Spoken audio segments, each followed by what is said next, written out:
Welcome to TalkAboutTopeka.com. I'm Chris Schultz. On this episode, we're going to be speaking with Barry Feaker from the Topeka Rescue Mission. This episode is brought to you by the WIBW channels and Dinner with the Dead, the next great show happening at the Break Room in their gourmet cabaret dinner theater. Check it out at breakroomdowntown.com. Stick around, it all starts right now.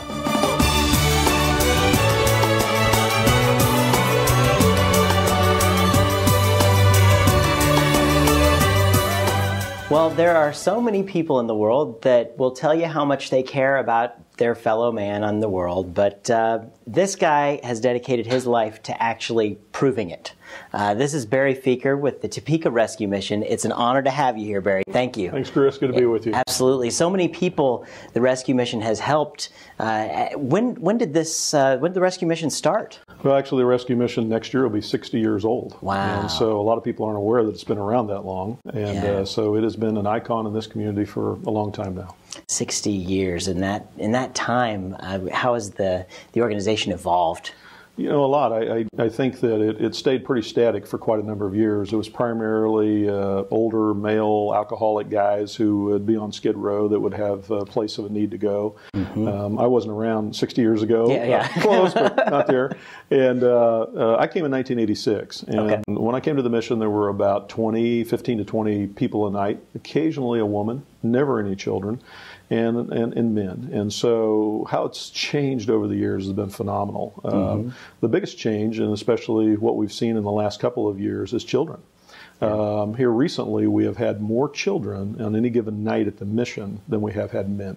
Wow. And so everything in between in these last 26 years that I've been at the mission has been probably the biggest change has been in women and children. Are there a lot of other doors for children to turn to? I mean, well, when I do say children, it's with their parents. With families, with families, mom, dad, or both that come to the mission. There is a unprecedented growth in homeless families in this country that's been going on at least for a decade now. Yeah. We decided back in 2000, actually late 90s, to build another shelter, and that was for women and children. And we saw it coming.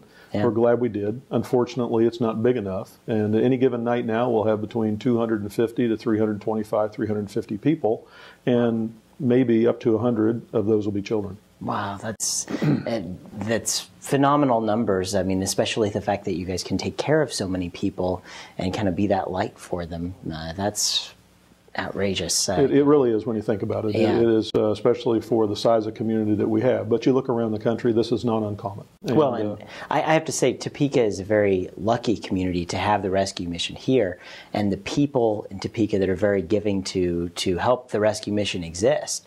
I mean, there's so many communities out there that think that if you don't discuss the word homeless, then homeless doesn't exist in your community. Exactly. And that's, the entire country's gone through so much right now. The housing crisis, I mean, have you noticed a lot with the housing crisis? Well, the whole economy. The housing being one of those, jobs being those, lack of social programs that used to be there historically, reductions in those support programs. Our local agencies within the community that do receive government dollars have seen a shrinking of those government dollars to the degree that some of those programs have actually ceased to exist, if not been curtailed significantly. So has a trickle-down effect to people who are on that needed area of supports that just don't have it anymore. And speaking of government financing, it's really important to let everyone know that you guys do not get government financing. We do not. You are 100% the kindness of people's hearts, making time and money donations, and they donate food and I mean that. Tell us a little bit about how all that works without any government aid. It's amazing. It is really about as grassroots as you get. Nobody has to support the Topeka Rescue Mission. It's not a requirement. Unlike government funding, you are required to support something, however the government decides you're going to support it. In this case, it is clearly a demonstration of generosity of this community. It takes over $2 million a year in cash to run the rescue mission. In addition to that, it takes about $1.6 million additional dollars for food. Wow. However, we don't spend that money on food. The majority of food that we receive is donated, and so last year we spent about $22,000 on food for over 500,000 meals. Wow. If we would have bought all the food, it would have cost us about $1.6 million. What the community saved us because of donated food was $1.5 million that we did not have to gather in cash. Wow. Then you add on clothes, personal hygiene items, washers, dryers, a table to sit at, forks, knives, plates, pots to cook your food in when you leave the rescue mission, cars donated, and then about 1,000 volunteers per month giving thousands of hours of volunteer help, plus a number of people that are out that aren't even at the mission who are doing events for us, whether it's a bake sale or a collection in their Sunday school class or something within their neighborhood to help support the needs of the community. How do you coordinate all of the people and the donations? And I mean, how? We've got some phenomenal people. I bet, absolutely. Yeah. I mean, they are just the most stellar, giving people. I cannot say enough about the volunteers, but also we have to have a paid staff. You have to have people cooking meals and working with those hundreds of volunteers. Our distribution services at the mission that helps take care of all of the shelter needs, but also helps people to relocate back into their homes when they finally get one, and then helps people with prevention of homelessness by having a refrigerator to keep your food in so your kids have something to eat so they can get to school, so the kids aren't possibly removed from the home because you're not taking care of the kids. I don't know how many mattresses we give out and beds that we give out every year because people are sleeping on the floor in their own homes. So it takes a staff with volunteers to do that, and I would say that they're some of the most remarkable people anybody's ever met. A while back, I noticed that there was an article about that I think it was done in Kansas City, looking at Topeka, and you don't necessarily see, larger cities looking at places like Topeka for what we're doing right, what you're doing right, as opposed to, how they're doing their operations. I mean, that's, I think the rescue mission is something that is kind of a barometer of positivity, for us as well. I mean, no one wants to have to go there, but I think maybe that feeling is one thing that makes people more generous to... It must be. And I know I was on the interview end of those investigative reports out of the Kansas City area. Saying, what are you doing here that we can take and bring there? Now, the Missouri side, they've got some pretty substantial services. The Kansas side is the one that was suffering up in Kansas City, Kansas, of having a number of homeless people, but really not having the services in place. And my caution to the media folks was, be careful, this takes a long time to build up. Rescue mission in 60 years in the process of coming along. When I came in 1986 and I was looking at the needs that were growing, I thought for sure there would not be enough resources to take care of these needs. There would for sure not be enough volunteers to help us to do the job that we needed to do. I just knew that there wouldn't be enough. How wrong I was, how glad I was wrong, I'm glad, because we have had great participation by people in the community to the degree that in many cases we have a waiting list to volunteer. That says a lot. And I want to talk a little bit about the neighborhood that you guys are in. You're in North Topeka, and recently you've seen great success over in North Topeka with the Noto Arts District. And how has all of that kind of been playing together, and how's that worked out? Marvelous. The folks with the Great Overland Station and the Noto Arts District have just been phenomenal. It's interesting because in a lot of communities this would not work. That's another thing that's very different about the community here. And we knew that going in. Once you take an old dilapidated area like North Topeka was, and it's a great place for a homeless shelter. Out of sight, out of mind. Stick them down there under the bridge. Nobody has to worry about it. We can give money, we can give a little time, but let's just don't have to see it. You bring in this expansion, and now we've got a different ball game. And so many, many years ago, as this was being thought of, there was a discussion, should we move that rescue mission? So we asked the question, why? Why not just stay where we are and work together? When the Noto Arts District began to come up with its ideas about what they wanted to do that now is a full-fledged arts district, those original meetings were held at the rescue mission. And those people were reaching across the table and saying, what can we do to work with you? We had two goals in mind. One is, let's prove to ourselves that we really are the community that we say we are, that we're here for everybody. We're a compassionate community. And if we're successful in doing that, let's prove it to the nation. So we're still passing the test of proving it to ourselves. But not too long ago, a guy by the name of Rocco Lanzeman came into Topeka, Kansas. And I said, who's that? Well, he happens to be the president or the chairman of the National Endowment for the Arts.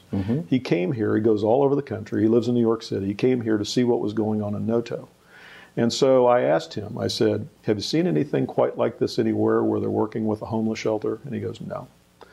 He went back and wrote in his national publication about what's going on in Topeka, Kansas. Said, okay, we made it nationally now. So we've proven to ourselves, proving to the nation, since that publication and other people that are just finding out about it, I've been contacted by different people around the country. How can you take arts, culture, and entertainment and combine them with social services like you do? And so we're still learning of how you do that. But our folks at the Rescue Mission are participating in NOTO activities, children's art classes. Some of our guests of the mission help out different events like they did this last weekend with the big carnival down there, the different events on First Fridays. The artists and those who have organized have really embraced us well. And so now we're beginning to show people around the country how to do it too. How would I go about getting help? If I had lost everything and needed something, what do I do? Well, if it's homelessness that you face, that's just one of the services we do provide, one of the more prominent and one of the more desperate situations people find them in. We try to make it as simple as possible. Just walk through the front door. Yeah. Can I get a place to stay? Yeah. Generally, what we do is we ask very few questions. We want to get some basic information from the individual, emergency contacts, name, where'd you come from, those things. And then let them assimilate into the mission for a few days before we really delve into why are you here and what do we need to do to get you back on your feet. Sure. So basically, it's as simple as that. Some people know about the services of the mission. Some people don't. Some people talk to a pastor, a police officer, or a hospital or whatever, and they refer people to us. So a lot of avenues of getting that word out there, but the main thing is showing up. Once I got into the mission, and how do you guys work with people who are there to maybe kind of get back on their feet? We have several different angles on that. One is we try to determine what it is that brought the person to us. There's some people that are very, very temporary homeless. Something happened, had a fire, and so they're going to be with us just for a few days until they can go stay with family or friends or back into another apartment. Sure. Some people are very long-term, and then there's the whole long-term homeless, chronic homeless picture. And so we're kind of a cornucopia of everything. We have to assess that one size doesn't fit all. We have to address those particular needs. And that takes a little bit of sitting down and investigation with people to find out why they're here and what all of those other external factors are that are going to be needed to be addressed to be able to get back on their feet. And so we do some of that ourselves through what we call advocacy. Each person is given a staff member called an advocate. And then we surround ourselves with lots of other agencies and collaborations. There are currently over 43 different collaborative agencies that we work with.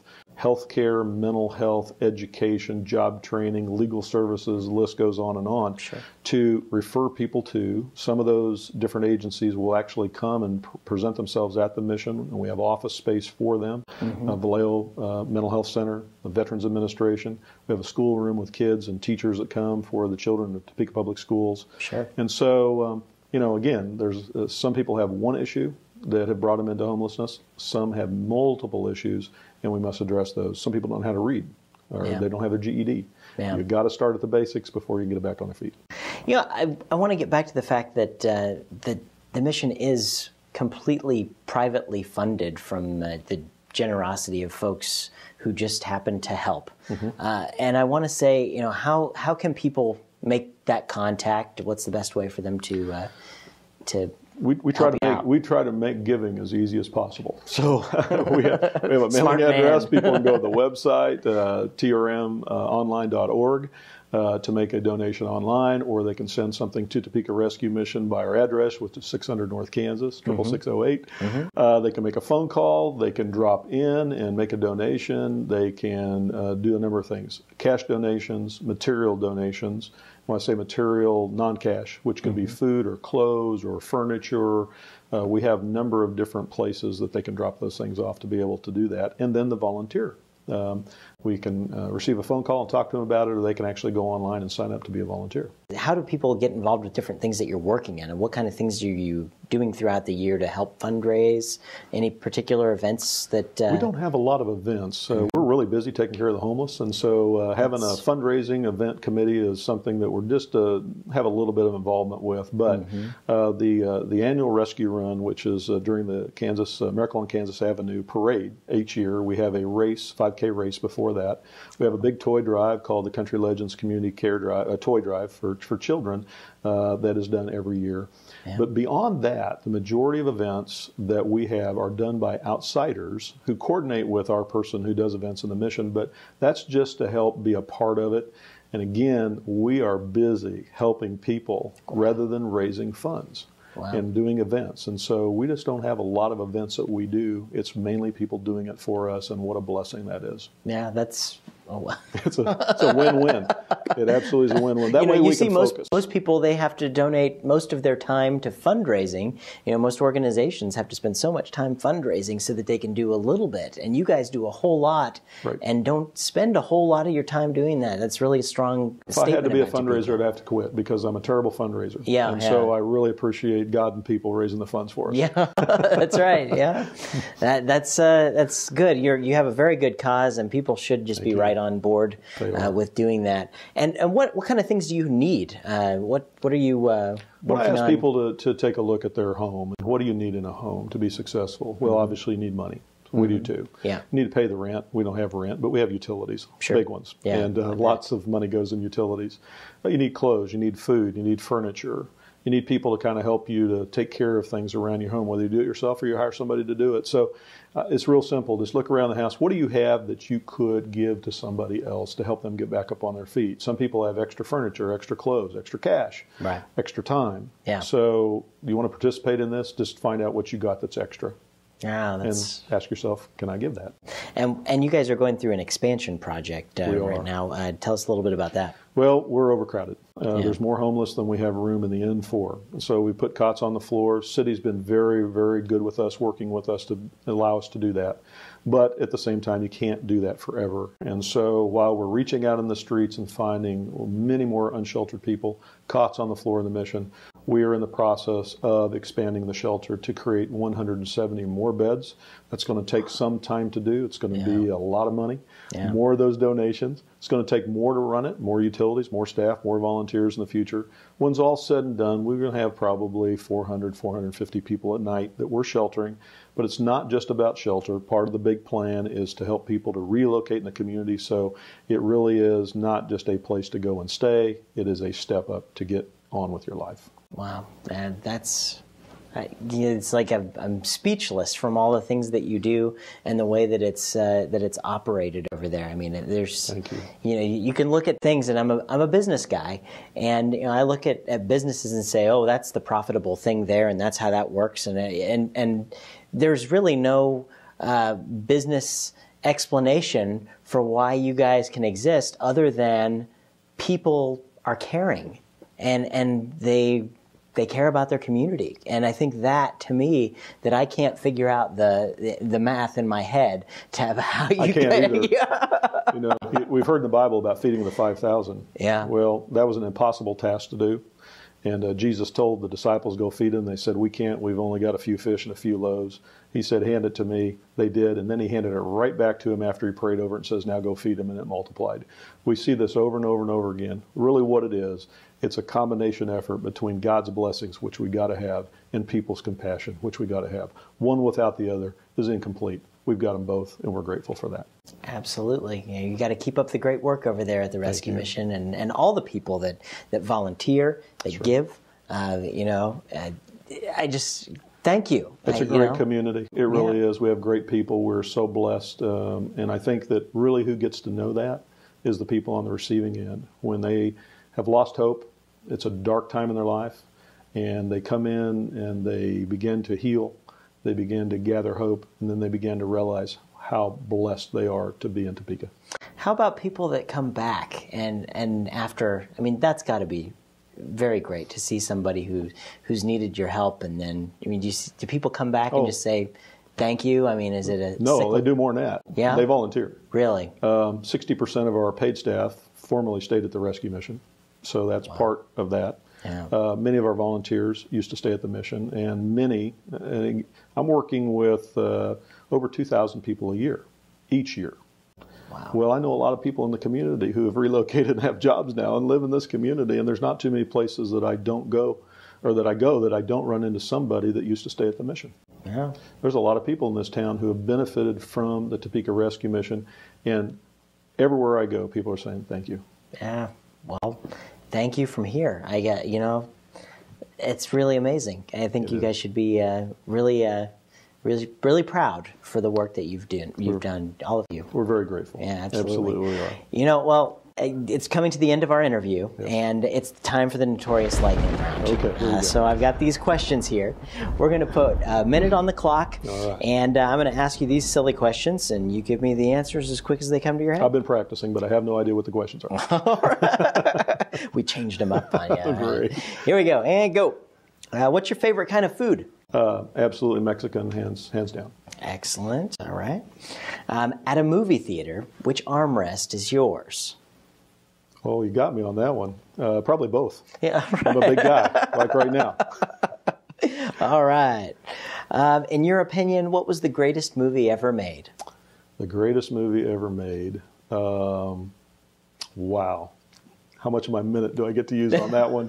You did switch the questions up. I did. The greatest movie ever made was probably Brian's Song.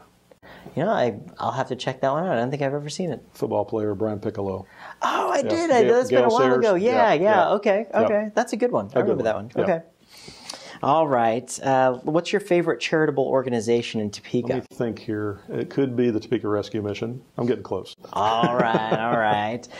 If you were an animal, what kind of animal would you be? Be a dog, because I have 2 of them and they are so spoiled. I would love to be one of them. Excellent. And one final question. What's your favorite Tuesday night television show to watch here in Topeka? That one I've been practicing on. It's Talk About Topeka. Excellent. It's absolutely awesome. Thank you so much, Barry. Thanks, Chris. Come back and keep us updated on what's going on at the rescue mission.